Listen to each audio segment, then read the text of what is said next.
Bakit nagkaroon ng malawakang sunog sa Los Angeles? Bago pa man maganap ang sunog na ito, ay naganap muna ang isang Golden Globe Award noong January 6 sa Los Angeles din. At ito ang mga sinabi ng host doon. Cast and crew are leading the way with 11 mentions.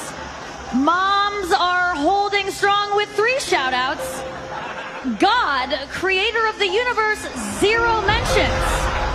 At pagkatapos ngang binanggit ang salitang God is zero mentioned, ay nagtawanan pa ang mga tao doon. Tapos sabay sabi nitong, No surprise in this godless town.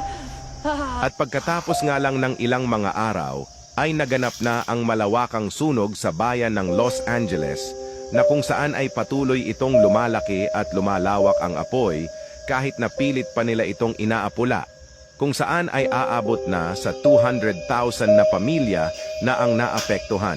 Ano sa tingin ninyo? Nagkataon lang ba ito? O parusa na ito ng Diyos sa kanila dahil ininsulto nila ang Diyos na sinabing wala daw ambag ang Diyos at godless daw ang kanilang lugar? God, creator of the universe, 0 mentions. And Tandaan mo ito, huwag hahamunin ang Diyos dahil baka magsisi ka kung ipaparanas niya ang pighati sa iyo.